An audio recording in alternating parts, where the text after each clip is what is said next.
नमस्कार, मैं हूं आपके साथ अंकिता पाल। बुलेटिन की शुरुआत करते हैं। मुख्यमंत्री नायब सिंह सैनी ने आपको बताते चले कि बीते मंगलवार को चंडीगढ़ में सामाजिक न्याय, अधिकारिता और साथ ही अनुसूचित जाति एवं पिछड़े वर्ग कल्याण एवं अंत्योदय सेवा विभाग के अधिकारियों के साथ समीक्षा बैठक की है। बैठक में विभाग के राज्य मंत्री विशंबर सिंह भी उपस्थित रहे। बैठक में जानकारी दी गई कि पोस्ट मैट्रिक छात्रवृत्ति योजना के तहत अनुसूचित जाति के विद्यार्थियों जिनकी पारिवारिक वार्षिक आय 2.5 लाख रुपए से कम है और आवेदन के लिए पात्र है। ये योजना केंद्र राज्य सरकार 60:40 के अनुपात में क्रियान्वित है। और आपको बताते चलें कि वर्ष 2023-24 में 82,248 विद्यार्थियों को 151.46 करोड़ रुपए की छात्रवृत्ति दी गई। और इसी प्रकार से पिछड़े वर्ग पोस्ट मैट्रिक छात्रवृत्ति योजना के तहत 55,998 विद्यार्थियों को 36.32 करोड़ रुपए की छात्रवृत्ति दी गई है। मुख्यमंत्री ने अधिकारियों को निर्देश देते हुए कहा कि हरियाणा राज्य शुभ ज्योत्सना पेंशन योजना के तहत में अब तक 15,000 रुपए मासिक पेंशन दी।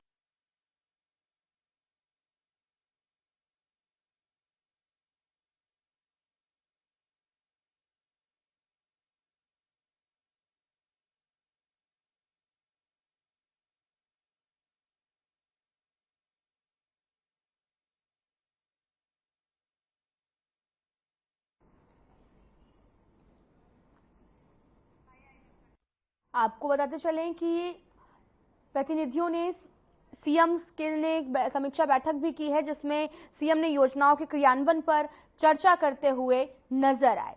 उन्होंने लगातार अधिकारियों के साथ समीक्षा बैठक की, जिस दौरान उन्होंने कई तरह की बातें भी कही और साथ ही कई तरह की योजनाओं के क्रियान्वयन से सीएम की ने जो है वो चर्चा भी की है।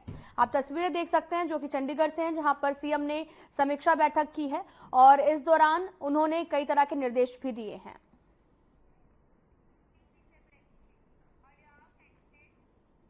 चंडीगढ़ से बड़ी खबर आ रही है, जहां पर एनएसए 1980 के तहत हरियाणा में पहला केस दर्ज। बड़ी खबर इस वक्त की, रोहतक पुलिस ने बड़ा एक्शन लिया है। हरियाणा में एक आरोपी को मिली 1 साल की सजा। बड़ी खबर इस वक्त की टीवी स्क्रीन पर। एनएसए के तहत हुई 1 साल की कैद, गृह विभाग के एडवाइजरी बोर्ड ने मंजूरी दी है। बड़ी खबर इस वक्त की, एनएसए के तहत हुई 1 साल की कैद, आरोपी पर 20 से भी अधिक मामले दर्ज।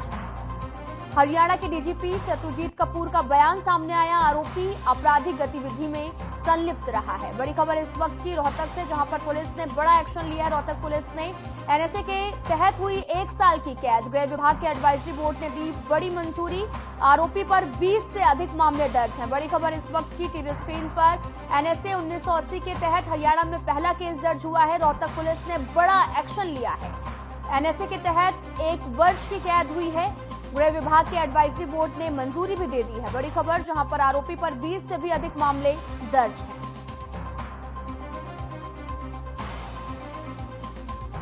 रोहतक पुलिस ने बड़ा एक्शन लिया है। एनएसए के तहत 1 वर्ष की कैद हुई है।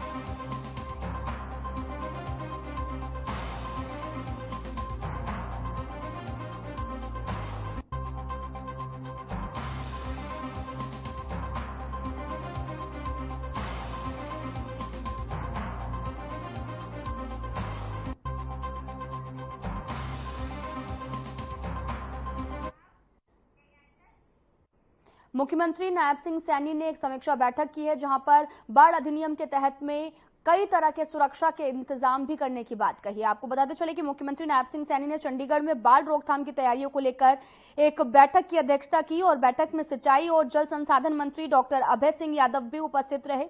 इस दौरान मुख्यमंत्री ने कहा कि रजवाहों और नालों के तटबंधों को जो है वो मजबूत करने के लिए मिट्टी भरपाई का काम तत्काल शुरू कर दें, क्योंकि 15 जून के बाद में धान रोपाई भी शुरू हो जाती है, जिससे खेतों में पानी भरा होने के कारण मिट्टी उठाने के कार्य में दिक्कत आएगी। इसके साथ ही मुख्यमंत्री ने और साथ ही अधिकारियों को भी स्पष्ट निर्देश दिए हैं कि अगर पिछले साल की तरह बाढ़ के हालात हुए तो दोषी अधिकारियों को बख्शा नहीं जाएगा।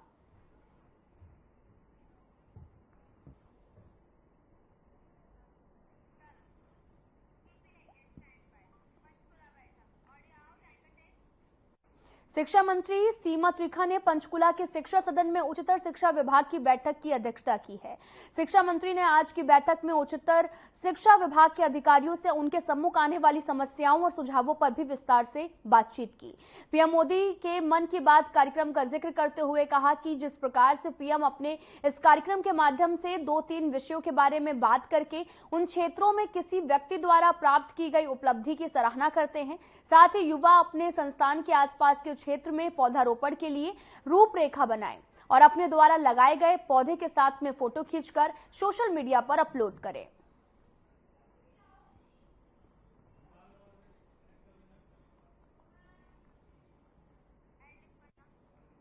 आपको बताते चलें कि लगातार शिक्षा मंत्री सीमा त्रिखा अध्यक्षता कर रही हैं और इस दौरान पंचकुला में उच्चतर शिक्षा विभाग की बैठक का आयोजन किया गया, जहां पर तमाम तरह के निर्देश भी दिए गए और समस्याओं को भी सुना गया। शिक्षा मंत्री ने उच्चतर शिक्षा विभाग में आने वाली समस्याओं और सुझावों पर अधिकारियों से चर्चा की है और साथ ही बच्चों से और अपील करते हुए कहा कि अपने साथ में एक पौधा लगाएं और उस फोटो को पोस्ट भी करें। दरअसल पौधारोपण को लेकर बल भी दिया गया है और साथ ही पंचकुला में उच्च स्तर शिक्षा विभाग की बैठक हुई है।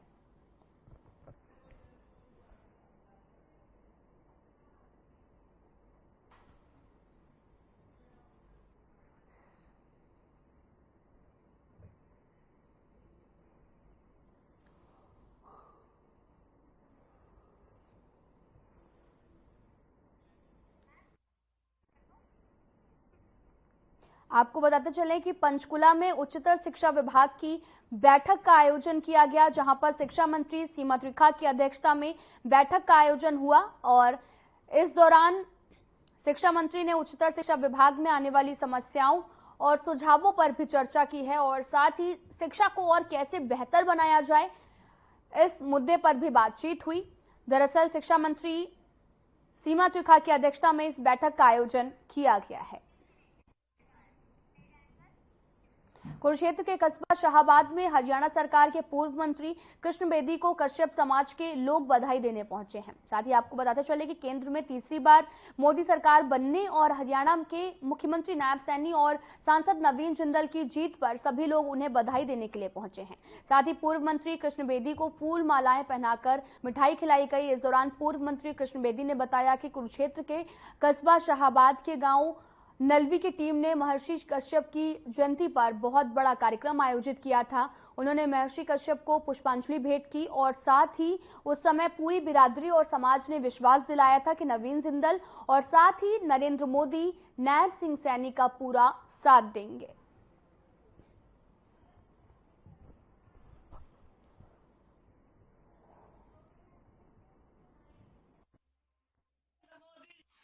मैं रंजीत कुमार कश्यप गांव ग्राम चंद्रनगर की तरफ से अपनी टोटल कश्यप बिरादरी की तरफ से श्री नवीन जिंदल जी जो कि बीजेपी के सांसद है और भाई कृष्ण बेदी जी दोनों का उनकी इस बीजेपी की सन 2024 की जीत के उपलक्ष्य में उनको हार्दिक बधाई देने दिल की गहराइयों से बधाई देते हैं। पूरी टीम के साथ यहाँ पर पहुँचे हैं और उनको हार्दिक बधाई देते हैं, हार्दिक अभिनंदन करते हैं ताकि हमारा और हमारे क्षेत्र का आने वाले समय में संपूर्ण विकास हो सके। जी को कहना चाहते हैं कि जो हमारी नवीन जिंदल की जीत हुई है वो हमारे सारे हाँ जी बहुत प्रोत्साहित है और मंत्री जी को विशेष बधाई देना चाहते हैं। उसके लिए हम मंत्री जी को बधाई देना चाहते हैं। और जगत गुरु हैं महर्षि कश्यप जी महाराज को पुष्पांजलि मैंने भेंट की। तब सारी बिरादरी ने, जितने नौजवान थे, महिलाएं थी, युवा थे, सभी ने एक मुश्त विश्वास दिलाया था कि इस बार कश्यप बिरादरी डट के नवीन जिंदल जी का, नरेंद्र मोदी जी का, नायब सिंह सैनी जी का हम साथ देंगे। और हमें बहुत खुशी है जो नरेंद्र मोदी जी की योजनाएं थी गरीब के लिए, चाहे वो घर में नल से जल की बात थी, चाहे उज्ज्वला का कनेक्शन था, चाहे गरीबों को पिछले 5 साल से अनाज से जहां पर पिछले कई महीनों से धीरधोका गांव में धरने पर बैठे सैकड़ों किसान लघु सचिवालय उपायुक्त धीरेन्द्र खडगड़ा के कार्यालय पहुंचे हैं और जहां पर उनसे मुलाकात कर प्रबंधन निर्देशालय HSIIDC के नाम पर डीसी को ज्ञापन भी सौंपा गया। और मुलाकात के दौरान बकौल किसान उपायुक्त धीरेन्द्र ने भी भरोसा दिलाया कि उनकी इस मांग पर गौर किया जाए। जब इसके बारे में किसानों से बातचीत की गई तो उन्होंने भी कहा कि डीसी ने भरोसा तो दिलाया है, लेकिन उनके भरोसे से वे पूरी तरह से संतुष्ट नहीं हैं, इसलिए उनका धरना प्रदर्शन आगे भी जारी रहेगा और जो भी किसानों की कमेटी बनाई गई है वे कोई बड़ा फैसला ले सकती है।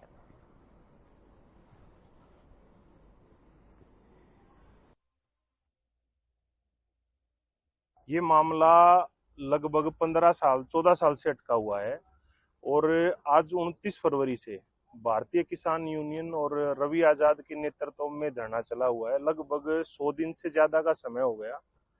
आज डीसी साहब से इनकी मांगों को लेकर बात हुई कि भाई 25 लाख रुपए जो इनका बकाया है और जो एक एग्रीमेंट अनपढ़ लोगों के साथ इंग्लिश में करवाया गया और इनको पढ़कर सुनाया भी नहीं गया, एक तो वो निरस्त हो, मुख्य जो मांग थी, और 25 लाख रुपए जो इनका पिछले मतलब 12 साल से जो रुका हुआ है वो पिछले 9 जून को किसानों की एक बहुत बड़ी महापंचायत थी जिसमें ये निर्णय था कि HSIDC का जो कार्य चल रहा है उसको किसान 9 तारीख को बंद करेंगे।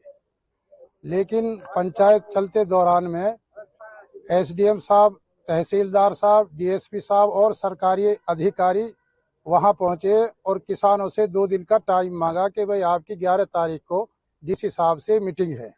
तो आज हम डीसी साहब से मीटिंग करने के लिए आए तो डीसी साहब की बातों से किसान संतुष्ट तो है लेकिन अभी पूरा संतुष्ट नहीं है। सबसे पहले आप सारे पत्रकार साथियों का बहुत बहुत धन्यवाद जो आज हमारे जो नौगांव के किसानों का जो मसला था आज डीसी साहब ने जो बुलाए थे और आप ऐसी तेज गर्मी में आप किसानों की जो दुख दर्द को समझते यहाँ आए तो आपका मैं तहे दिल से शुक्रिया अदा करता हूँ, धन्यवाद।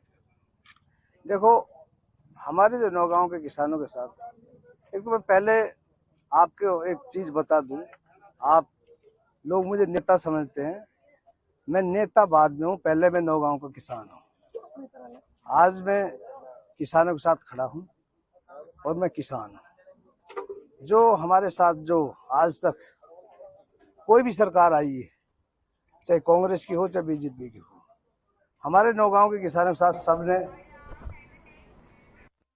पानीपत से है जहां पर समलखा में स्थित सब्जी मंडी से सब्जी लेकर लौट रहे युवक के गले से सोने की चेन स्नैचिंग की घटना को अंजाम देकर बदमाश बेखौफ फरार हो गए हैं। आपको बताते चले कि पीड़ित युवक ने घटना की शिकायत पुलिस से की है। वहीं पुलिस का कहना है कि जल्द ही आरोपियों की पहचान कर ली जाएगी, भी कर लिया जाएगा। वहीं मामले को लेकर पीड़ित आशीष डांडा ने भी जानकारी देते हुए बताया कि बाइक पर सवार अज्ञात बदमाशों के पीछे से मेरे गले में करीब 5 से 6 तोले की सोने की चेन झपटकर तेजी से फरार हो गए हैं। दोनों बदमाशों ने हेलमेट पहन रखा था, जिसको लेकर पुलिस को लिखित शिकायत दी गई है।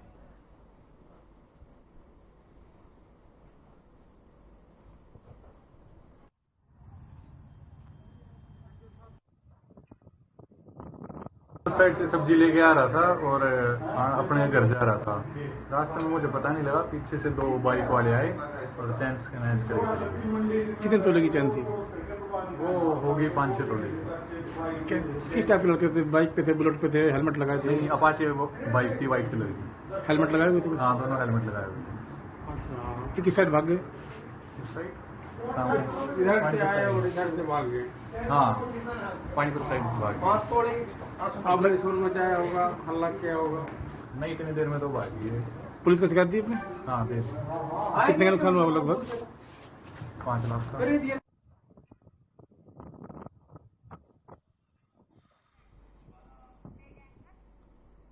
अंबाला के मंडोर में दवाई की फैक्ट्री में आग लग गई है और आग लगने के कारणों का अभी तक कुछ भी खुलासा नहीं हुआ है। साथ ही आपको बताते चले कि आग की लपटें इतनी तेज हैं कि आग पर काबू पाने की कोशिश लगातार जारी है। साथ ही आग बुझाने के लिए दमकल की कई गाड़ियां मौके पर मौजूद रही।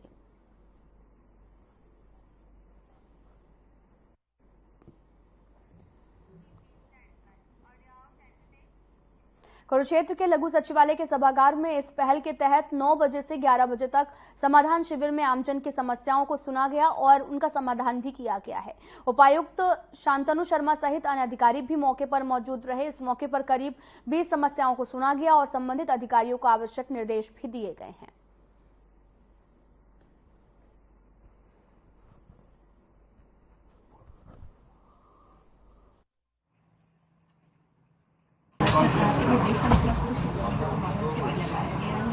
इसमें कि सभी विभाग के अधिकारी मौजूद रहे और तकरीबन 7-8 शिकायतें अभी तक आ चुकी है समाधान शिविर में। और जैसे कि निर्देश रहे हैं कि जो भी लेकर आता है उसका त्वरित समाधान किया जाएगा। समाधान पॉसिबल नहीं है, कोई भी हेडक्वार्टर से रिलेटेड अगर कोई उसमें इंफॉर्मेशन चाहिए तो हम लोग तुरंत वहाँ पर हेडक्वार्टर से हायर करते हैं, क्योंकि समस्या का सबको समाधान उसमें। कुरुक्षेत्र के कस्बा शाहबाद की गीता कॉलोनी वार्ड नंबर 2 में पिछले कुछ दिनों से सीवरेज ब्लॉक होने के कारण सीवरेज का पानी घरों में बैक मार रहा है, जिससे लोगों को काफी परेशानियों का सामना करना पड़ रहा है। आपको बताते चले कि लोगों का भी कहना है कि अब सुनवाई नहीं हो रही है, तो नगर पालिका में धरने प्रदर्शन करने को मजबूर होंगे। वहीं पार्षद अजय तुषार ने भी कहा कि इस संबंध में संबंधित विभाग के अधिकारी को भी शिकायत दी जा चुकी है, लेकिन अगर सुनवाई ना हुई तो स्वयं भी मोहल्ले के लोगों के साथ धरने पर बैठेंगे।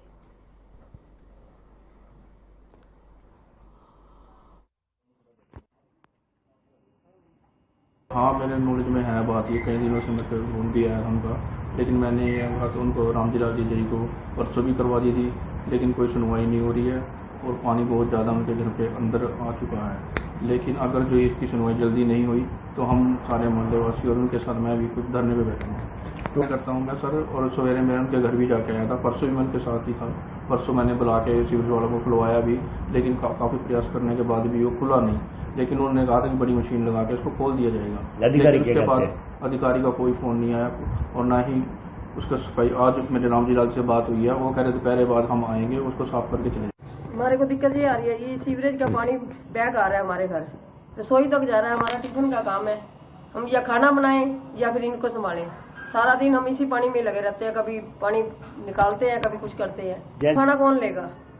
हम तो बड़े परेशान है, धोने से परेशान है, फ्लश जाते नहीं, हम लोगों के घर जा रहे हैं। अब इसका क्या करें? हम तो कभी किसको फोन करते हैं, एमसी को फोन करते हैं, वो ना फोन उठाता है या स्विच ऑफ कर देता है। कितने 5-6 दिन हो गए ऐसे ही हो रहा है।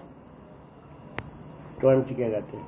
एमसी कहते हैं बस आ रहे हैं, हम अभी आ रहे हैं, हम फोन कर दिया, अभी आ जाएंगे, कोई आता ही नहीं यहाँ पे। तो क्या कार्रवाई करते हैं? बस कार्रवाई का हमारा तो पानी निकलना चाहिए। कार्रवाई हम ये कहते हैं कि या तो सीवरेज खुलवाए जाए, अगर सीवरेज नहीं खोलते तो हम तो कमेटी में जाके धरना देंगे। सर, हमारे घर में सीवरेज का पानी आ रहा है जी, 3-4-5 दिन हो गया, बहुत ज्यादा। हमने कई बार अपने एमसी को भी फोन कर लिया, फोन उठाता नहीं। पहली बात तो फिर उठाएगा तो कह देगा मैं आ रहा हूँ ना, उसके बाद कोई आता है। फिर एक रोहित नाम का लड़का है, सत्यानगर में ही रहता है, उसको फोन करा, वो बेचारा लेके भी आया पब्लिक हेल्थ वालों को। उन्होंने बार खड्डा भी मारा, वो 2-2.5 घंटे वहां पे घुलते रहे। फिर उन्होंने आगे से मेल हो चेक करे सिविल हॉस्पिटल तक, कह रहे जी सारा चौक है, जब तक ये ठीक नहीं होएगा तब तक। सीएम नायब सिंह सैनी की ओएसडी की नियुक्ति हुई है। आपको बताते चले कि वीरेंद्र सिंह को ओएसडी बनाया गया है। वीरेंद्र सिंह सोनीपत जिले के बड़सर गांव के निवासी हैं। आपको बताते चलें कि हरियाणा के सीएम कार्यालय यानी कि सीएमओ में एक नई एंट्री हो गई है। भारतीय किसान संघ के प्रदेश महामंत्री और पूर्व सीएम मनोहर लाल के ओएसडी रह चुके वीरेंद्र सिंह अब सीएम नायब सिंह सैनी के ऑफिसर ऑन स्पेशल ड्यूटी होंगे। दरअसल वीरेंद्र सिंह राष्ट्रीय स्वयंसेवक संघ के समर्पित कार्यकर्ता रह चुके हैं। इससे पहले वीरेंद्र सिंह जो हैं वो 51 नंबर पर विधायक दल की जिम्मेदारी भी देख रहे थे। वीरेंद्र सिंह सोनीपत जिले के राय विधानसभा क्षेत्र के रहने वाले हैं। प्रदेश के वित्त मंत्री आपको बताते चले कि जेपी दलाल और भिवानी महेंद्रगढ़ लोकसभा क्षेत्र से नवनिर्वाचित सांसद चौधरी धर्मवीर सिंह ने लोहारू विधानसभा क्षेत्र के लोहारू, बाहल और सिवानी का भी दौरा कर लोगों का धन्यवाद किया है। इस दौरान उन्होंने कहा कि कार्यकर्ता की मेहनत और सरकार की कल्याणकारी योजनाओं की बदौलत ही बीजेपी को भिवानी महेंद्रगढ़ लोकसभा क्षेत्र से जीत मिली है। उन्होंने ये भी कहा कि बीजेपी के संकल्प पत्र के वादों के मुताबिक विकास कार्य करवाए जाएंगे और हर वर्ग की भलाई के लिए कार्य करेंगे।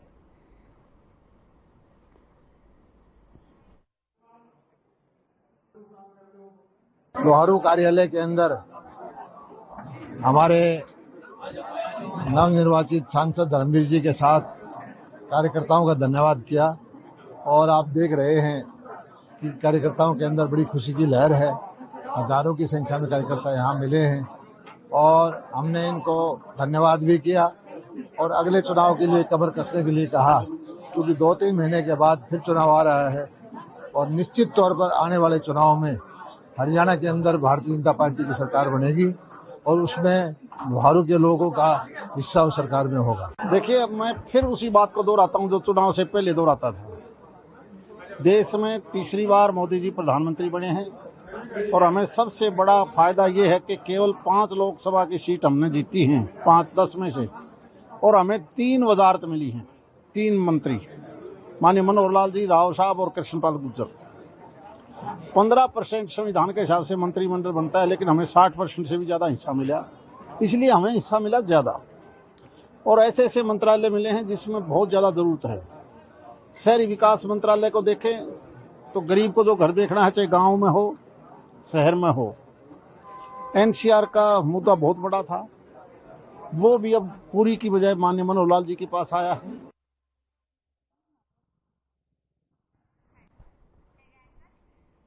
तो आपके राष्ट्रीय महामंत्री डॉक्टर संदीप पाठक ने कहा कि सभी कार्यकर्ता पदाधिकारियों के साथ बैठक की गई है। कार्यकर्ता और पदाधिकारियों को कहा गया कि वो लोगों के बीच में जाएं, विधानसभा चुनाव की तैयारी शुरू करें। संदीप पाठक ने यह भी कहा कि कुरुक्षेत्र में सबके सहयोग से चुनाव लड़ा गया है। लोकसभा के लिए गठबंधन था और आगे का फैसला केजरीवाल जी करेंगे। आम आदमी पार्टी पूरी तरह से चुनाव को लेकर तैयार है। कंगना मामले पर भी पाठक ने कहा कि दुर्भाग्यपूर्ण है जो उनके साथ हुआ है। चुनाव के बाद आज पहली बार यहाँ पर मिले और लोकसभा के जो नतीजे हैं उसका रिव्यू किया। यहाँ पर संगठन के लोगों के भी जो अपने फीडबैक थे कुरुक्षेत्र के चुनाव को लेकर, उस पर डिस्कशन हुआ। मोटा मोटे इस देश ने अपना वर्डिक्ट दिया है और ये वर्डिक्ट जो है वो बड़ा स्पष्ट है। ये वर्डिक्ट स्पष्ट है कि देश ने प्रधानमंत्री नरेंद्र मोदी जी को ये क्लियरली संदेश दिया है कि भाई हम आपसे सहमत नहीं है। जो सरकार 400 पार करने का दावा कर रही थी, आज वो अपना बहुमत तक पूरा नहीं कर पाई है। इससे ये बड़ा स्पष्ट है कि मोदी जी जो भी तानाशाही से काम कर रहे थे उसको देश ने, जनता ने नकार दिया है। अगर मैं दूसरी बात करूं कुरुक्षेत्र की, तो कुरुक्षेत्र में जिस तरीके से चुनाव लड़ा गया, माननीय गुप्ता जी चुनाव लड़े इंडिया अलायंस की तरफ से, कांग्रेस के साथी भी सपोर्ट किए और सबके सपोर्ट से, सहयोग से सीट पर पूरी ताकत से चुनाव लड़ी गई और चुनाव के नतीजे अगर आप देखेंगे तो लगभग 19-20 हजार से सीट रह गई।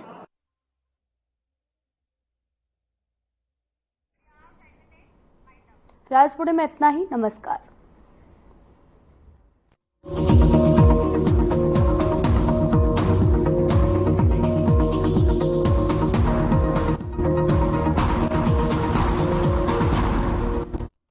क्या रंग